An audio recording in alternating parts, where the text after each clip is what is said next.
के क्वेश्चन हम कर चुके थे। हम हरियाणा टीचर एलिजिबिलिटी टेस्ट 2020 का पेपर जो है वो केमिस्ट्री का सॉल्व कर रहे हैं। तो 90 नंबर से क्वेश्चन शुरू होते हैं। इससे पहले आपके हिंदी, इंग्लिश वगैरह वगैरह वगैरह होते हैं। तो 90 से हम 120 के क्वेश्चन सॉल्व कर चुके हैं। तो 120 पहले आप वीडियो देख लेना।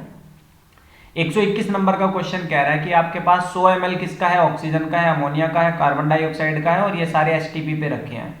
तो आपको बताना है इनके मॉलिक्यूल के बारे में कि भैया CO2 के कम है, ऑक्सीजन के ज्यादा है, अमोनिया के ज्यादा है, या रिवर्स है, या सबके बराबर है, या इन दो के बराबर है और इसके ज्यादा है। देखिए आपने अवोगैड्रो लॉ पढ़ा है सबने, कोई नई बात नहीं है। वो कहता है कि अंडर सिमिलर कंडीशन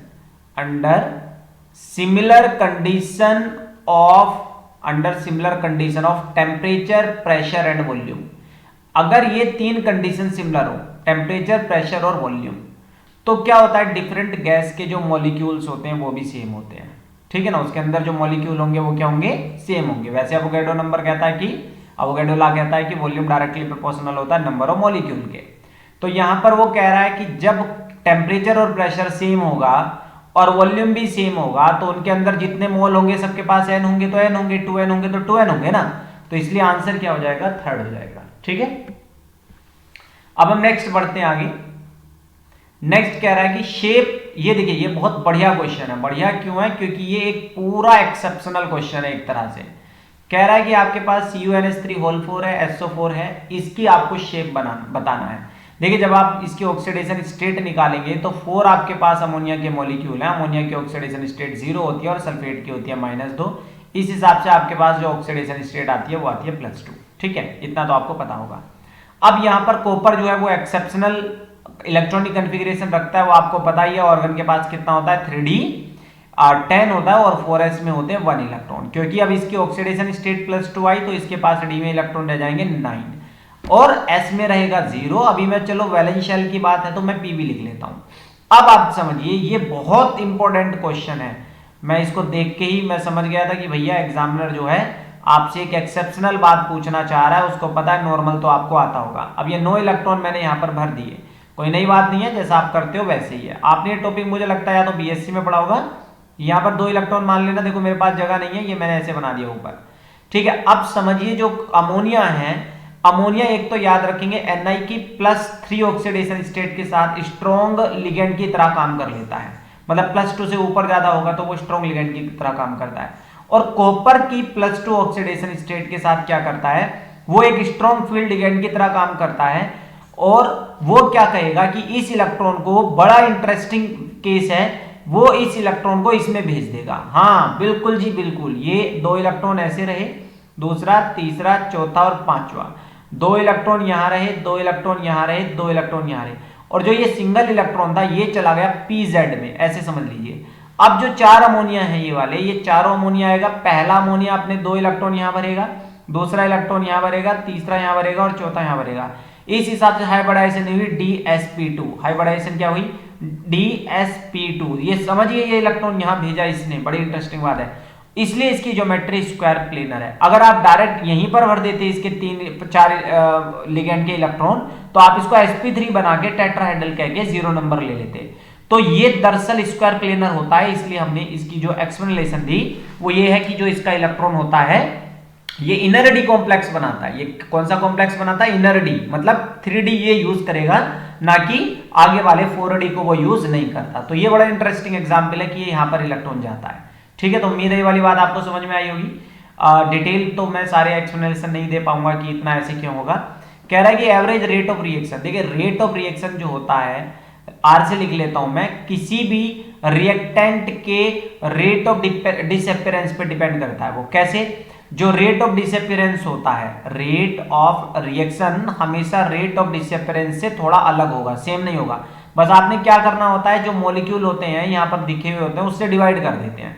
अगर रिएक्टेंट है तो माइनस का साइन लगा लेते हैं। और यही आंसर अगर आपका आएगा, rate of disappearance of N2O5 लिख लेता हूं मैं, और यही आंसर आप पा सकते हो अगर NO2 के साथ करोगे।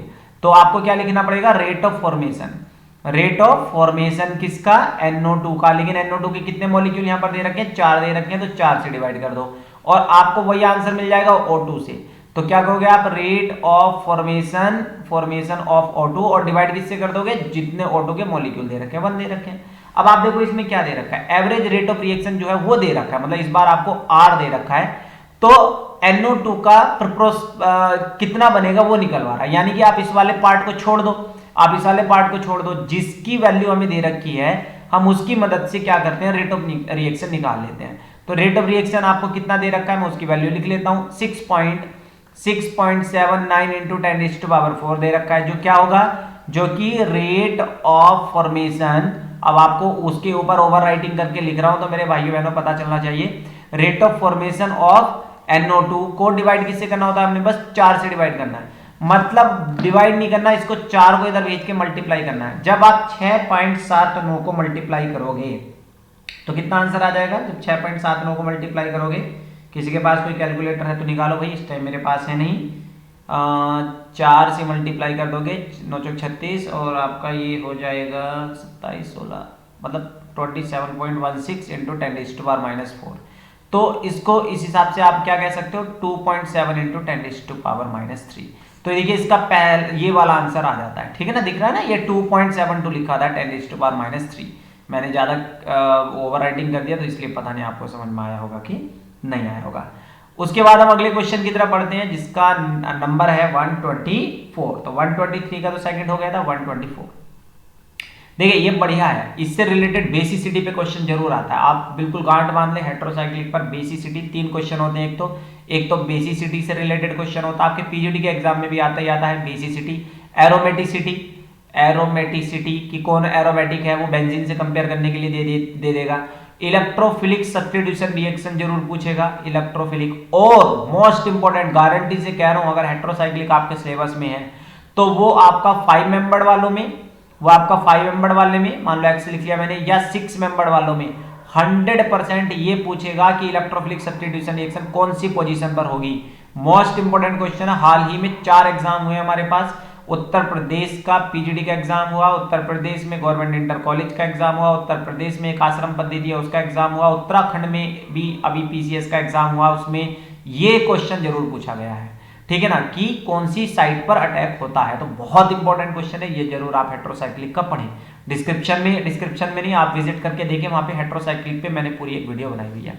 और दूसरा, आपको www.pgdchemistry.com पे भी काफी सारे नोट्स वगैरह मैं अब डालने शुरू कर रहा हूं, हालांकि मैंने काफी डाल भी रखे हैं, तो वहां से आप कॉपी पेस्ट कर सकते हैं, कुछ पीडीएफ है, कोई वाटर मार्क इस तरह का नहीं है, वहां से भी आप डाउनलोड कर सकते हैं pgdchemistry.com पर, ठीक है। और डिस्क्रिप्शन में आपको टेलीग्राम चैनल का लिंक है ही, वो टेलीग्राम चैनल जरूर ज्वाइन कर लें, वहां पे आपको केमिस्ट्री की जॉब कहाँ निकल रही है, ऑल इंडिया गवर्नमेंट जॉब कहाँ निकल रही है, वो सारे मैं बना के वहां पर भेज देता हूँ, ठीक है। तो चलिए अब हम बात करते हैं कि correct order decreasing basic strength के बारे में पूछ रहा है, डिक्रीजिंग पूछ रहा है, तो आप क्या बताएंगे इसमें, सबसे पहले वो बताएंगे जो सबसे ज्यादा बेसिक है। तो सबसे ज्यादा बेसिक कौन है भाई इसमें, एक और ऑप्शन में दिखाई देता हूं, ये सबसे ज्यादा बेसिक कौन है, देखिए ये सब एरोमेटिक हैं, ये सब एरोमेटिक हैं, और इसमें तो लोन पेयर जाएगा कंजुगेशन में, हालांकि इसमें लोन पेयर बचा रहेगा, लेकिन इसका लोन पेयर जो होता है वो कंजुगेशन में ही इन्वॉल्व रहता है, ठीक है ना। ये कंजुगेशन में पहले 6 इलेक्ट्रॉन दे बैठा, ये लोन पेयर फ्री है, इसका लोन पेयर फ्री नहीं रहने देंगे, कहेंगे भाई तू यहां ले आ, इसका वैसे फ्री नहीं है, इसके बिना तो एरोमेटिक का कैरेक्टर भाई 2 पाई इलेक्ट्रॉन ये रे, 2 ये रे, 2 ये रे, अगर आप इसका देखेंगे स्ट्रक्चर तो आपको पता होगा पाइरोल का कैसा होता है, तो इसलिए भैया ये बनेगा नहीं, मतलब ये भी अपने इलेक्ट्रॉन को कहेगा भाई घूमने फिरने जाओ।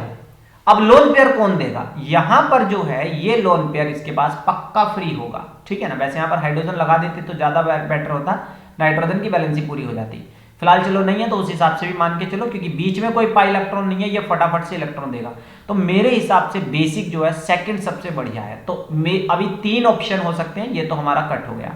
अब इन तीनों में भी सबसे ज्यादा बेसिक कौन होगा, देखिए मैंने बताया ना, इसका लोन पेयर भी कंजुगेशन में चला गया, इसका भी कंजुगेशन में चला गया, इसका बचा रह जाता है। हालांकि मैंने इसको अभी भी नहीं माना था, इन दोनों में इसको मैं मोर बेसिक क्यों कह रहा हूं, इसको क्यों नहीं कह रहा हूं, क्योंकि जो एरोमेटिक कैरेक्टर होता है उसमें जो ये बॉन्ड होते हैं ये छोटे हो जाते हैं, मतलब आप ये मान के चलो ये sp2 हाइब्रिड कार्बन है, और sp2 हाइब्रिड कार्बन इलेक्ट्रोनेगेटिव होता है, तो लोन पेयर को खींच लेता है थोड़ा सा, तो इजिली डोनेट नहीं होने देता है, ठीक है ना। और यहां पर ऐसा कोई सीन नहीं था, ये फ्री था, तो इसलिए ये लोन पेयर इजीली डोनेट कर सकता है। तो सेकंड के बाद आएगा थर्ड का नंबर, तो यानी कि अब ये दो ऑप्शन हमारे बन सकते हैं, ठीक है। अब ये वाला हमारा जो ऑप्शन है वो कट हो गया। अब देखेंगे इन दोनों में कौन सा मोर बेसिक होगा। तो कौन सा मोर बेसिक होगा, क्योंकि मैंने क्या बताया, ये जो लोन पेयर है ये रेजोनेंस का पार्ट नहीं है, ठीक है ना। खिंच जरूर रहा है लेकिन रेजोनेंस का पार्ट नहीं है। लेकिन यहाँ पर जो पाई, ये जो लोन पेयर है, इनके बिना रेजोनेंस पूरा नहीं हो पाएगा, एरोमेटिक नहीं हो पाएगा। अब एरोमेटिक कंपाउंड स्टेबल होते हैं तो ये तो छोड़ेगा नहीं किसी भी कीमत पे कि भैया मैं लोन पेयर ना लूं, तू डोनेट कर दे, फिर वो एरोमेटिक नहीं बन पाएगा, और एरोमेटिक नहीं बन पाएगा तो स्टेबल नहीं होगा। तो ये लोन पेयर फिर भी इसके मुकाबले इजिली डोनेट कर सकता है। तो फ्री नहीं है, आप भूल जाओ कि ये लोन पेयर है भी, ये तो इनका हिस्सा है, ठीक है ना। आप कहो जी नाइट्रोजन पे लोन पेयर है नहीं, वैसे है, लेकिन मेरी बात समझो मैं क्या कहना चाह रहा हूं कि इसमें कुछ है ही नहीं, वो तो जी उनका था, ठीक है ना। जैसे आपके पास पैसे होते हैं, कोई पैसे लेने आ जाए, पैसे दे दे ना भैया वो तो उनके हैं, ये है ना, ऐसा बातें बना देते हैं। तो ये लोन पेयर इजिली डोनेट हो सकता है इसके कंपेयर। तो चौथा जो होगा वो मोर बेसिक होगा इसके मुकाबले, तो चौथा ऑप्शन हो जाएगा यहाँ पर, ठीक है। आगे बढ़ते हैं। Sodium phenate reacts with acetyl chloride, मतलब सोडियम फिनोलेट होगा, ये मतलब बेंजीन हो गया और ONA हो गया, सोडियम फिनॉक्साइड आयन है, और ये किसके साथ रिएक्शन कर रहा है, एसिटाइल क्लोराइड के साथ कर रहा है। आपको पता ही है कि भैया बेंजीन जो है वो फ्रीडल क्राफ्ट एसाइलेशन रिएक्शन तो देता नहीं है, फ्राइज रीअरेंजमेंट रिएक्शन देता है। तो अभी तो मैं AlCl3 तो लिखा नहीं यहाँ पर, तो मैं फ्राइज रीअरेंजमेंट तो लगाऊंगा नहीं ना, तो क्या कर दूंगा, इस Na को इस Cl के साथ निकाल के भेज दूंगा, और जो हमारे पास कंपाउंड बनेगा O then C double bond O CH3 बन जाएगा, मतलब फिनाइल एसीटेट जो है वो हमारा कंपाउंड बन जाएगा, ठीक है। और कोई कंडीशन देते तो ये भी बन सकता था, लेकिन वो उस तरह की कोई कंडीशन मुझे नजर नहीं आ रही है। Which of the following compound is most reactive towards SN1 reaction. अब बच्चे को पता है SN1 रिएक्शन जो होती है वो 2 स्टेप में होती है। पहले स्टेप में क्या करता है, एल्काइल हैलाइड अपने हैलोजन को लूज करके एक कार्बोकेटायन बनाता है, फिर इस पर न्यूक्लियोफाइल अटैक करता है। अब न्यूक्लियोफाइल की मर्जी है वो फ्रंट साइड भी अटैक करे, बैक साइड भी अटैक करे, मतलब रेसिमिक मिक्सचर बनता है प्रोडक्ट की कॉन्फ़िगरेशन, D और L दोनों फॉर्म बन जाती हैं। तो वो खैर यहाँ पर बात नहीं है, वो तो अभी यही कह रहा है कि कौन सा इसमें फास्ट रिएक्ट करेगा। तो कार्बोकेटायन किसका स्टेबल होता है, टर्सरी का ना।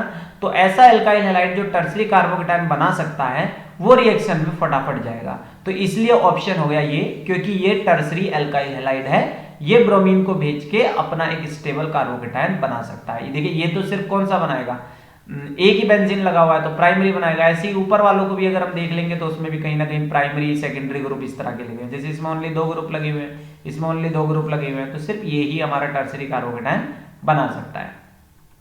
आगे बढ़ेंगे हम क्वेश्चन नंबर 127 पर। कह रहा है कि एक 1 फिनाइल 2 क्लोरोप्रोपीन ट्रीट कर रहा अल्कोहलिक QH के साथ। तो पहले तो हम बना लेते हैं प्रोपीन, 1 2 3, ठीक है ना। नंबर मैं यहां से दे देता हूं, और 1 पोजीशन पर फिनाइल ग्रुप भी है, ठीक है ना, और 2 पोजीशन पर क्लोरीन ग्रुप भी है, और बाकी आप प्रोपेन है तो भैया सब जगह यहाँ पर क्या होंगे, हाइड्रोजन होंगे।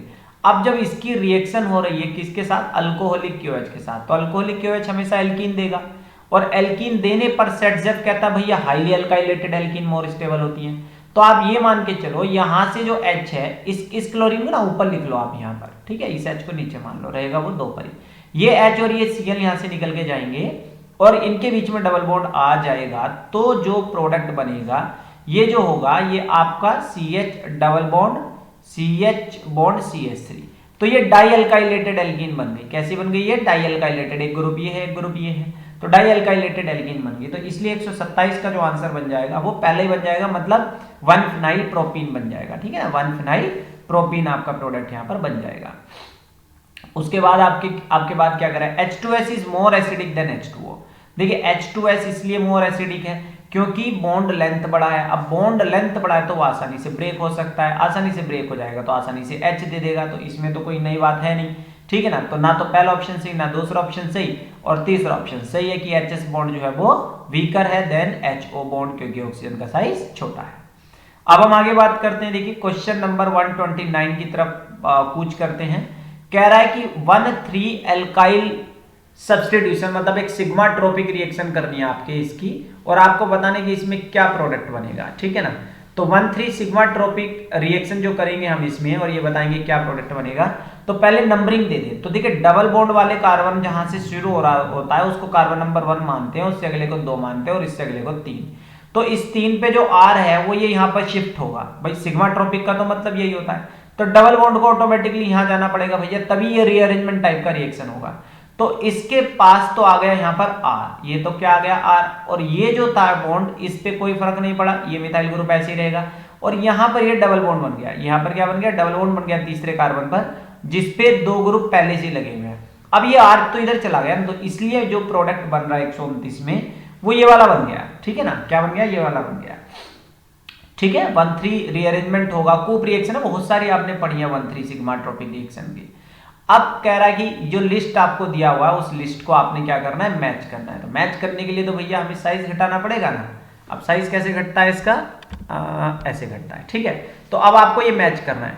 देखिए ये अमोनिकल सिल्वर नाइट्रेट जो होता है ये टॉलरेंस रिएजेंट होता है, और टॉलरेंस रिएजेंट हमेशा किसको ट्रीट करता है, मतलब किसको ऑक्सीडाइज करता है, एल्डिहाइड को करता है। ये सारे आपको पता ही होंगे, ठीक है ना, किसी को मैच कर सकते हो। क्लोरोफॉर्म और NaOH किसको करता है भैया, क्लोरोफॉर्म और NaOH किसके साथ रिएक्शन करता है, प्राइमरी अमीन के साथ रिएक्शन करता है। कार्बाइल अमीन रिएक्शन होता है ना, कि जिसमें RNH2 होता है और जिसकी हम रिएक्शन करा देते हैं किसके साथ, CHCl3 के साथ और KOH के साथ, तो RNC बन जाता है जिसकी फॉलिक स्मेल होता है, ठीक है ना, ये आपको पता ही है। और KMnO4 डबल बॉन्ड को ऑक्सीडाइज करके 2 OH लगा देता है, वही बॉन्ड होता है ना, इसको जब आप अल्केलाइन KMnO4 जिसको बेयर्स रिएजेंट भी बोलते हैं, तो आपका क्या बन जाता है, यहाँ OH बन जाता है। अब बचा HiO4, ये 2 OH का दुश्मन होता है, जैसे इथाइलिन ग्लाइकोल है, CH2OH है ना, और ये CH2OH है।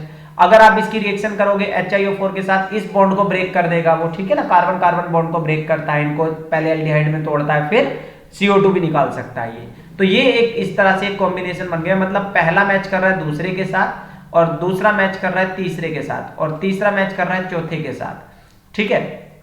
तो ऑप्शन क्या बने भाई, बहुत नीचे आ गई। पहला मैच कर रहा है दूसरे के साथ, दूसरा मैच कर रहा है तीसरे के साथ, तीसरा मैच कर रहा है चौथे के साथ, तो तीसरा बन गया, पहला दूसरे के साथ, दूसरा तीसरे के साथ, तीसरा चौथे के साथ, और चौथा पहले के साथ। नेक्स्ट हम डिस्कस करते हैं कि एक गैस फेज रिएक्शन है, साइज बढ़ा लेता हूं मैं थोड़ा सा। एक गैस फेज रिएक्शन आपको दे रखा है, और इस गैस फेज रिएक्शन में ये कहा गया है कि PCl5 रिएक्ट करके क्या बना रहा है, PCl5 रिएक्ट करके PCl3 और Cl2 बना रहा है। कौन सी बात सही है, ये देखिए PCl5 हीट करने पे ऐसा करता है, PCl5 क्या करने पर, हीट करने पर अपनी लोअर वैलेंसी में टूटता है, PCl3 और Cl2 में टूटता है, आपको पता ही है, ठीक है। अच्छा PCl5 का आप मुझे कमेंट में बताएंगे कि सॉलिड स्टेट में कैसा स्ट्रक्चर होता है। अब आप ये, मैं इसकी ज्योमेट्री नहीं पूछ रहा, सॉलिड स्टेट में इसका स्ट्रक्चर पूछ रहा हूँ क्या होता है। तो आप जिनको आंसर पता होगा वो समझ जाएंगे कि मैं किस वे में इसका स्ट्रक्चर पूछना चाह रहा हूँ, तो कमेंट करके जरूर बताएं। तो PCl5 को जब हमने हीट करा तो PCl3 और Cl2 में बना, देखिए यहाँ पर 2 मॉलिक्यूल बन रहे हैं और यहाँ पहले एक मॉलिक्यूल था, तो जो एंट्रोपी में चेंज होता है वो 2-1 मतलब एक पॉजिटिव वैल्यू है। पॉजिटिव वैल्यू मतलब एंट्रोपी जो है वो 0 से ग्रेटर है, और जहां एंट्रोपी ज्यादा होती है, बिखराव ज्यादा होता है, तो वो हमारा स्पॉन्टेनियस प्रोसेस माना जाता है, ठीक है।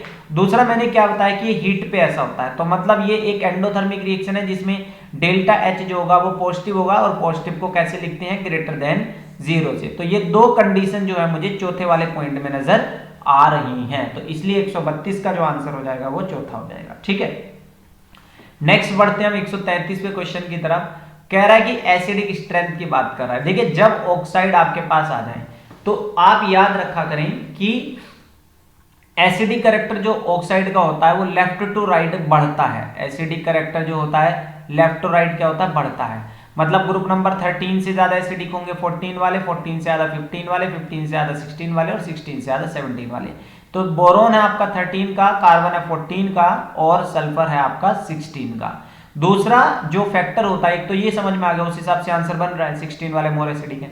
दूसरा आता है हायर ऑक्सीडेशन स्टेट। ऑक्साइड में क्या होना चाहिए, हायर ऑक्सीडेशन स्टेट होना चाहिए। तो SO3 में +6 है, CO2 में +4 है, और B2O3 में +3 है। तो जितना ज्यादा ऑक्सीडेशन स्टेट होगा वो उतना ज्यादा एसिडिक होगा। तो मेरे दोनों ही फैक्टर जो हैं वो चौथे पॉइंट के फेवर में है, तो ये आपका एसिडिक कैरेक्टर को बताएगा, ठीक है। 133वां क्वेश्चन जो है बढ़िया क्वेश्चन है, वैसे मुझे लगता नहीं था इस तरह का क्वेश्चन आएगा। आप मुझे बताएंगे, ये जो एंजाइम सबस्ट्रेट से रिलेटेड एक इक्वेशन है जिसको स्टेडी स्टेट अप्रोक्सीमेशन बोला जाता है, ये आपके किसी एक नेम रिएक्शन से है। ये एक नेम रिएक्शन है, एक डेरिवेशन भी होता था। तो आप डेरिवेशन में चलो करने की कोशिश कर देता हूं। वैसे तो मैं डायरेक्ट आंसर बता दूं तो बेटर रहेगा, लेकिन चलिए फिर भी देखते हैं। स्टेडी स्टेट अप्रोक्सीमेशन क्या कहता है कि जब कोई रिएक्शन जब कोई रिएक्शन आपकी हो रही हो दो स्टेप में, एक में क्या हो रही हो वो स्लो में हो रही हो, दूसरे फास्ट में हो रही हो, तो जो ये इंटरमीडिएट है हम इसका जो चेंज निकालते हैं, ठीक है ना, स्टेडी स्टेट अप्रोक्सीमेशन में हम इसका चेंज निकालते हैं। तो मैं ये निकाल रहा हूं कि भैया ये कितना चेंज हो रहा है। तो इसका चेंज होना कैसे पता चलेगा भाई, ये जितना बन रहा है उसमें से ये घटा दो कि ये कितना कंज्यूम हो रहा है। तो बन कौन सी इक्वेशन से रहा है, तो ये बन रहा है फॉरवर्ड रिएक्शन से, ES बन रहा है। तो इसमें जो मैं ये मान के चलूंगा कि रेट जो है, मतलब ऐसे मान लेता हूं ES, मतलब ES का बनना जो है, इसका जो रेट जो है वो कैसे मैं निकालूंगा, इसके रेट ऑफ फॉर्मेशन से। तो ये जो ES का फॉर्मेशन है वो फॉरवर्ड रिएक्शन से है, KA से है। तो KA और रिएक्टेंट की कंसेंट्रेशन लेते हैं ना भाई, रेट ऑफ मतलब किसी रिएक्टेंट से प्रोडक्ट बन रहा है तो रेट किस पे डिपेंड करेगा, change in the concentration of the reactant upon dt किस चीज पे डिपेंड करेगा। मान लो अगर ये K1 है तो K1 इंटू R पे डिपेंड करेगा ना, R की कंसेंट्रेशन पर। तो यहां पर एंजाइम की कंसेंट्रेशन ले ली और सबस्ट्रेट की कंसेंट्रेशन ले ली, ठीक है ना। अब ये तो हो गया इसका फॉर्मेशन। अब इसका सब्ट्रैक्शन किस में से करूंगा मैं, तो दो कंसेंट्रेशन है। देखिए मेरे पास पेज की कमी पड़ रही है, चलो इधर बढ़ाने की कोशिश करता हूं मैं। तो ये किन दो चीज में घट रहा है, देखिए एक तो ये वापिस आपका, मतलब एक तो आप ये समझिए जो ES बन रहा है ये प्रोडक्ट में बन रहा है। तो प्रोडक्ट में जो बन रहा है वो कौन से रेट कांस्टेंट से बन रहा है, KB से बन रहा है। तो जो KB है हमारा, इसको मल्टीप्लाई करेंगे ये ES से, ठीक है ना। ES क्या हो रहा है इसमें, कंज्यूम हो रहा है, एक तो ये हो गया, प्लस मतलब रेट ऑफ डिसअपियरेंस को माइनस कर रहा हूं मैं रेट ऑफ फॉर्मेशन से। दूसरा ये जो ES है ये वापिस जा रहा है किसमें, वापिस जा रहा है E और S में। किस में जा रहा है वो, E और S में। तो वापिस जाने वाला जो वो है KA डैश। अब KA डैश जो वापिस बन रहा है वो डिपेंड करेगा रिएक्टेंट पर। अब यहाँ रिएक्टेंट जो होगा वो क्या होगा, ES। तो KA डैश और वो क्या हो गया, ES हो गया, ठीक है। तो ये स्टेडी स्टेट अप्रोक्सीमेशन थी। तो इस क्वेश्चन को अब जब हम पढ़ेंगे ध्यान से तो वो ये कह रहा है, नीचे पढ़ लेते हैं, वो ये कह रहा है कि इसमें कंसेंट्रेशन बतानी है हमें एंजाइम सबस्ट्रेट कॉम्प्लेक्स की। तो इस चीज से हमने क्या निकालना है, ES निकालना है। यहां से क्या निकालना है हमने, ये जो कंसेंट्रेशन है ये ES की कंसेंट्रेशन है वो हमने यहां पर निकाल लेना है। तो जो एंजाइम सबस्ट्रेट कंसेंट्रेशन होगा वो क्या है, देखिए KA है और E और S, ठीक है ना, मतलब इसी से हो गया ये दरअसल। और टोटल जो चेंज मान के चलते हैं दरअसल पूरा जीरो मान लेते हैं, ठीक है ना। मुझे याद नहीं, देखो आपने कैसे ये स्टेडी स्टेट अप्रोक्सीमेशन अगर पढ़ रखा होगा तब तो ये वाली बात आपको समझ में आ गई होगी। तो ये मैंने जीरो मान के चला, तो इस जीरो में से जीरो के आगे मैंने सारी वैल्यू रख दी। तो अभी मैं क्या कह रहा हूं, यहां से ES की वैल्यू निकाल रहा हूं। तो ES की जब मैं वैल्यू निकाल के लेके चल रहा हूं, एंजाइम सबस्ट्रेट कॉम्प्लेक्स की वैल्यू जब मैं यहां से निकाल के चल रहा हूं, तो K1 E और S ऐसे ही रह गया, ठीक है ना। अब इसमें से हमने क्या करा, इसमें से हमने क्या कर दिया, ये सारा जो है ये ES की वैल्यू मैं शुरू में मान के चल रहा हूं कि इसकी कंसेंट्रेशन जो है, इसकी कंसेंट्रेशन किसके इक्वल है, रेट ऑफ फॉर्मेशन में से मैं इसका रेट ऑफ डिसअपियरेंस जो है वो घटा रहा हूं। तो ES की वैल्यू ये हो गई, ठीक है। तो ये हो गया KA। अब इसको डिवाइड कर दें अगर हम किससे, KA डैश और प्लस KB से, ठीक है ना। वो हमने क्या कर लिया, ये KA डैश और KB हमने यहाँ पर ये ले लिया, ठीक है। अब पता नहीं आपको ये चीज समझ में आया कि नहीं आया, ठीक है। तो ये जो आपके पास फॉर्मूला बना, तो इस हिसाब से जो आंसर आपका बना, मैंने बहुत फास्ट करवाया आपको ये, तो उस हिसाब से कौन सा ऑप्शन बन पा रहा है इसका, जो हमारा आ रहा है ES KA E enzyme substrate complex KA dash plus KB, ये वाला मतलब हमारा जो आंसर बन रहा है वो सेकंड आंसर बन रहा है, ठीक है। सॉरी साथियों अगर मैंने बहुत फास्ट में कराया हो, नहीं समझ में आया हो, लिमिटेशन है, इतना एक क्वेश्चन पे हम नहीं टिक सकते। अभी मैंने आपको 2019 का पेपर भी कराना है, 2018 का भी कराना है, और उसके बाद कुछ एक्सपेक्टेड जो क्वेश्चंस होंगे वो भी करवाने होंगे, ठीक है। हालांकि आपको अगर किसी टॉपिक में डाउट है तो वो मुझे आप कमेंट में करके बता दिया करें, तो क्या होगा मैं उस पर्टिकुलर टॉपिक पे भी वीडियो बना दूंगा। आपको किसी टॉपिक पे चाहिए तो वो आप मुझे कमेंट बॉक्स में लिख सकते हैं। 134 क्वेश्चन की अगर हम बात करें, पीएच ब्लड का इतने से इतना रहता है, वो किसकी वजह से होता है, तो भैया ब्लड में आपका जो ऑक्सीजन है कहा जाता है ना CO2 में बदल गया, और ये CO2 बाद में वाटर के साथ मिलकर क्या बनाता है, कार्बोनिक एसिड बनाता है, और ये कार्बोनिक एसिड टूट के जो बनाता है वो HCO3 नेगेटिव बनाता है। ये पीजीटी के क्वेश्चन में आया था भैया, यूपी के पीजीटी 2013 का क्वेश्चन है ये, कि उसमें ये पूछता है कि जो एक बोहर इफेक्ट होता है, बोहर इफेक्ट में क्या होता है, CO2 हीमोग्लोबिन से जल्दी से हटता है, तो वो बोहर इफेक्ट जो होता है वो इस कार्बोनिक एसिड की वजह से बनाया जाता है। तो उसमें वो आयंस पूछ रहा था, एक बार इसको कंप्लीट डिसोसिएट करके दिखा रखा था उसने एक क्वेश्चन में, तो कंप्लीट नहीं होता, पार्शियल होता है, तो इसलिए इसका आंसर क्या हो जाएगा, ए हो जाएगा। उसके बाद हम नेक्स्ट क्वेश्चन की तरफ बढ़ते हैं। मुझे नहीं लगता हम सारे क्वेश्चन कर पाएंगे। चलिए आज का मैं 135वां क्वेश्चन करवा देता हूँ, आज सिर्फ 15 ही क्वेश्चन हो पाए, कल नई वीडियो डाल देंगे। Following characteristic absorption band IR spectra के दिए गए, तो उसका फॉर्मूला वो बता रहा है, पूछ रहा है कि इनमें से वो कौन सा हो सकता है। देखिए 3300 जो बैंड होता है ये पक्का अल्डिहाइड ग्रुप को इंडिकेट, सॉरी अल्कोहलिक ग्रुप को इंडिकेट करता है, जहां वो हाइड्रोजन बॉन्ड को बताता है, जहां वो किस चीज को बताता है, हाइड्रोजन बॉन्ड को बनाता है। तो यानी कि पक्का उसके अंदर हाइड्रोजन बॉन्डिंग होगा, ऐसा कोई ग्रुप होगा। तो ना तो ये हो सकता है, ठीक है ना तो ये हो सकता है, इन दो में से कुछ हो सकता है। लेकिन ये भी डाइमर की फॉर्म में, मतलब ये वैसे तो इथाइलिन ग्लाइकोल है, CH2OH और CH2OH ग्रुप है, लेकिन वो सिर्फ एक ही बैंड की बात कर रहा है और वो कोई ब्रॉड बैंड की बात नहीं कर रहा है, लंबे चौड़े बैंड की बात नहीं कर रहा है। तो वो इसका मतलब एक मोनोहाइड्रिक अल्कोहल ही होगा, डाइहाइड्रिक का इतना शार्प बैंड इस चीज पे नहीं दिखाई देगा। तो दूसरी बात करते हैं, एक मीडियम इंटेंसिटी 2965 से लेके और एक 2920, मतलब लगभग ये दो बैंड एक साथ दिख रहे हैं। अगर आप IR स्पेक्ट्रा अगर आप इसका देखेंगे तो जो मतलब लगभग ऐसे से इसका एक वो दिखाई देता है, मतलब एक तो दिखाई देता है 2965 सेंटीमीटर पर, ये सॉरी 2920 हो गया, 2920 सेंटीमीटर इनवर्स पे, और एक होता है 2965 पर, ठीक है ना। ये दो बैंड यहाँ पर हमारे दिखाई देते हैं। अब ये दो बैंड जो होते हैं वो दरअसल CH बॉन्ड की स्ट्रेचिंग को बताता है। किसको बताता है, CH बॉन्ड की स्ट्रेचिंग को। तो इसमें जो है वो फिर तो और कंफर्म करता है, CH बॉन्ड की स्ट्रेचिंग बेंडिंग दोनों ही ले लेता है, वो यहां पर होगा, ठीक है ना। 2950 से लगभग 2850 के बीच में भी ये होता है। अब एक 10050 पर भी एक बैंड है। अब 10050 पर बैंड जो होता है वो होता है CO बेंडिंग को वो इंडिकेट करता है, ठीक है ना, बेंडिंग को नहीं, सॉरी CO स्ट्रेचिंग को वो इंडिकेट करता है। तो ये सारी जो बातें फेवर करती हैं ये इथाइल अल्कोहल के फेवर में है, बाकी इनके फेवर में ये वाली नहीं है। अगर आप देखेंगे तो इनके थोड़े अलग होते हैं, इनके बैंड क्या होते हैं, एक तो आपको ये 3300 वाला तो कोई बैंड ही नहीं मिलेगा, ना इसमें मिलेगा ना इसमें मिलेगा, इसमें मिल सकता है, इसमें कोई दो राय नहीं है, क्योंकि ये इथाइलिन ग्लाइकोल है आपका, इसमें मिल सकता है। लेकिन फिर उसमें जो बात आती है कि एक बैंड 1050 पे जो मिल रहा है वो फिर इसमें ऐसा नहीं मिलेगा, क्योंकि इसमें दो CO बॉन्ड हो जाएंगे, तो इसलिए वो इसमें नहीं मिलेगा, ठीक है, एक सिंगल बैंड नहीं मिलेगा, ब्रॉड बैंड में आ जाएगा।